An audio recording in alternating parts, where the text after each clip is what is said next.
बीते दिनों आए आंधी तूफान की वजह से गाजियाबाद के कुछ इलाकों में बिजली व पानी की समस्या बढ़ गई है। इसका सबसे बड़ा कारण रहा है विद्युत विभाग एवं क्षेत्रीय पंचायत अधिकारियों की लापरवाही। इतना ही नहीं, बिजली की समस्या के चलते ऑनलाइन क्लास में भी बच्चों को पढ़ाई में काफी परेशानियों का सामना करना पड़ रहा है।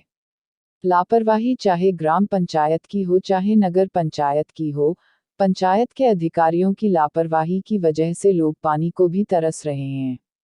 एक तो बिजली नहीं आने से लोग परेशान हैं, तो वहीं पानी की समस्या से लोग हताशा व परेशान दिखाई दे रहे हैं।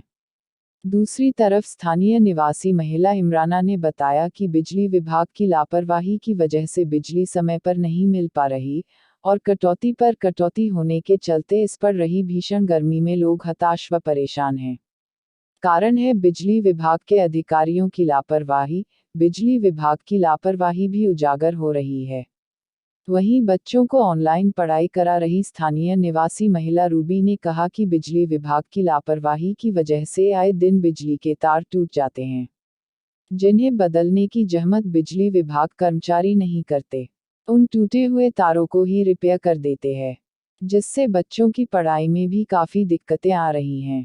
बिजली की समस्या से लोग बेहाल नजर आए हैं। इस मामले में बिजली विभाग के अधिकारी ने क्या कहा, आपको सुनवाते हैं।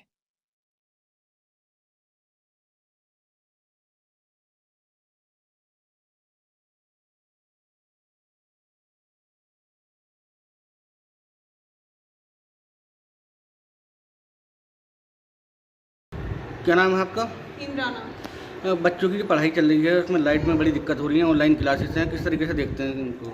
बच्चों की पढ़ाइयों में दिक्कत आ रही है क्योंकि लाइट नहीं आ रही और गर्मी ज़्यादा हो रही है, और जैसे फ़ोन वगैरह या फिर लैपटॉप पे ही ऑनलाइन क्लासेस चलती हैं बच्चों की, और जब ये फ़ोन वगैरह या लैपटॉप चार्ज नहीं होंगे तो बच्चों की ऑनलाइन क्लास भी कैसे चल पाएंगी। उसमें बहुत ज़्यादा दिक्कत हो रही है, बच्चों की पढ़ाइयों में बहुत ज़्यादा वीकनेस हो रही है क्योंकि बच्चे बहुत ज़्यादा पढ़ाई में कुछ तो पहले ही वीक थे, अब और ज़्यादा वीक हो रहे हैं क्योंकि जब लाइट नहीं आएगी तो बच्चों के लैपटॉप पे फिर ऑनलाइन क्लासेस भी कैसे होंगी। अच्छा, जब से कोरोना वायरस चला है तब से ये परेशानी हो रही है ऑनलाइन क्लासेस की, तो और ये लाइट की परेशानी कब से हो रही है? लाइट की परेशानी लगभग कोई हफ्ते भर से ये परेशानी हो रही है और गर्मी का दौर भी ज़्यादा बढ़ रहा है हफ्ते भर से। तो गर्मी ज़्यादा हो रही है तो बच्चे उसमें नहीं पढ़ पा रहे होंगे वैसे भी।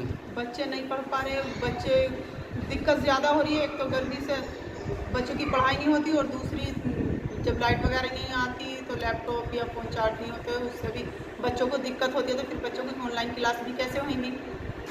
पंखे की भी जरूरत होती है बच्चों को, पंखा भी होना चाहिए बच्चों लाइट के लिए में। पंखे कूलर वगैरह सभी चीज़ें होनी चाहिए। आज के टाइम में जब लाइट नहीं आएगी तो ये सब दिक्कत आएंगी, कैसे बच्चों की पढ़ाई पूरी हो पाएगी। पहले से ही पिछले लॉकडाउन से ही बच्चे बहुत ज़्यादा वीकनेस में जा रहे हैं और अब और ज़्यादा हो रही है। क्या नाम है आपका? रूबी। अच्छा, बच्चों की ऑनलाइन क्लास चल रही हैं और ऐसे में लाइट की बहुत ज़्यादा परेशानी हो रही है, तो बच्चे किस तरीके से पढ़ाई कर रहे हैं, किस तरीके से देखते हैं आप, किस तरीके से पढ़ाई कर रहे हैं बच्चे? लाइट की तो ज़्यादा दिक्कत हो रही है और गर्मी भी ज़्यादा हो रही है, और उसकी वजह से मतलब जैसे हमें फ़ोन वोन वगैरह चार्ज करने होते हैं तो वो भी लाइट से ही होंगे, तो उसकी वजह से दिक्कत आती है। और कोरोना वायरस की वजह से तो अब उसकी वजह से ऑनलाइन क्लासेस चल रही है तो बहुत दिक्कत आ रही है।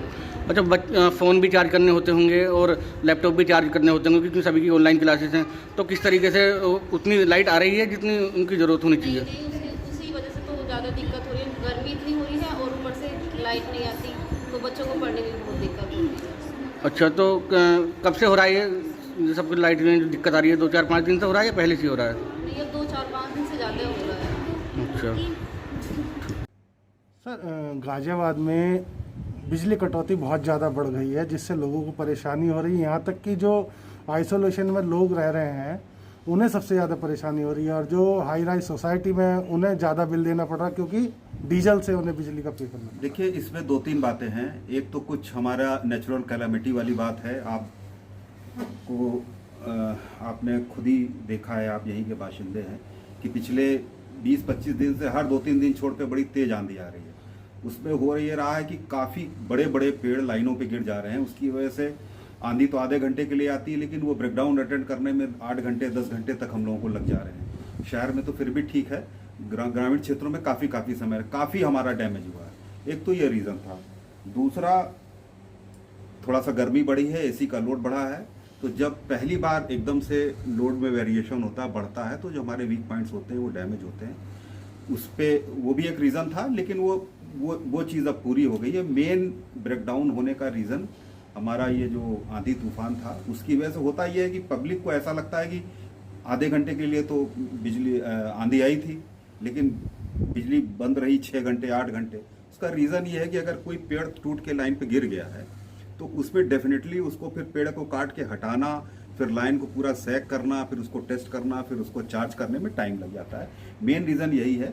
दूसरा थोड़ा सा कोरोना का इफेक्ट था।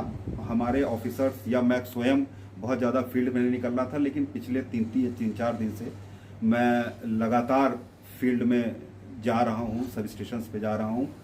और जहाँ तक आपने हाई राइज बिल्डिंग की बात करी है, कुछ जगह इश्यूज हैं डेफिनेटली, लेकिन कल मैं आपको एक एग्जांपल बताता हूँ कि इधर NH 28 के पास एक 24 है गोल्फ इनक्लेव 24 एक गोल्फ इनक्लेव है और लैंड क्राफ्ट है।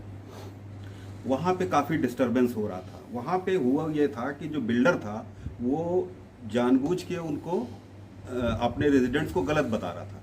प्रॉब्लम ये थी कि उसका जो इंटरनल अपना प्रोटेक्शन सिस्टम था, प्रॉब्लम उसमें थी, वो उसको सही नहीं कर रहा था। और जहाँ ब्रेकडाउन होता था, अगर बिजली विभाग में मान लीजिए आंधी की वजह से 2 घंटे भी बिजली बंद रखी, उसने 8 घंटे बंद रखा। उसका रीज़न, अब उसका क्या उसमें बेनिफिट है ये तो वही बताएगा।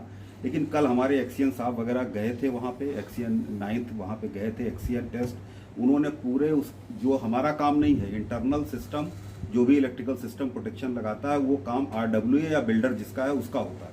लेकिन फिर भी इन्होंने अपना एक्सपर्टाइज यूज़ करके उसको दिखाया कि देखो तुम्हारे यहाँ ये प्रॉब्लम है, ये प्रॉब्लम है, ये प्रॉब्लम है, और उसको बाकायदा रिटर्न में नोटिस दिया। हम एम्पावर्ड हैं कि अगर आपका इंटरनल प्रोटेक्शन सही नहीं है तो even I have a power, जो हमको रेगुलेटरी कमीशन ने दे रखा है कि अगर आपका इंटरनल प्रोटेक्शन सही नहीं है तो इवन हम आपकी सप्लाई डिस्कनेक्ट कर सकते हैं। लेकिन हम लोग कभी करते नहीं हैं, लेकिन हमारे रेगुलेटरी कमीशन ने हमें ये पावर दे रखी है। ये सब इश्यूज हैं और डेफिनेटली अब चीज़ें इम्प्रूव होंगी। हमारे पास जो भी प्रॉब्लम्स आती हैं, जो भी हमारे पास कंप्लेंट आती है, हम उसको टाइमली अटेंड करने की कोशिश करते हैं। और फिर भी सिस्टम है, कभी कभी कोई दिक्कत आ जाती है। और we will try our best कि गाजियाबाद के लोगों को अच्छी सर हम देख रहे हैं जो जैसे साधारण कॉलोनियाँ हैं, जो पुरानी कॉलोनी कही जाती हैं गाजियाबाद की, THA में कह लीजिए, लाजपत नगर हुआ, शालीमार गार्डन हुआ, अर्थला हुआ, गाजियाबाद हिंडन विहार हुआ, इनमें 10-10 घंटे कटौती है। दिक्कत देखिए, क्या मेन रीज़न मैंने आपको बता दिया, उसके अलावा कोई रीज़न नहीं है। कुछ हमारे थेफ्ट प्रोन एरिया हैं। देखिए सप्लाई एकदम डायरेक्टली प्रोपोर्शनल है।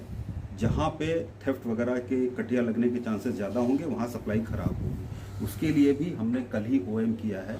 हमारे पास 3 विजिलेंस की टीम है, हमने तीनों विजिलेंस की टीम लगाई है वहाँ पे। और उसमें जिससे चोरी पकड़ने के लिए कि थेफ्ट कम होगी तो डेफिनेटली लोड कम होगा, लोड कम होगा तो हमारी सप्लाई अच्छी चलेगी। Thank you sir. प्रयास पूरा कर रहे हैं कि गाजियाबाद की जनता को अच्छी से अच्छी सप्लाई दें। Thank you.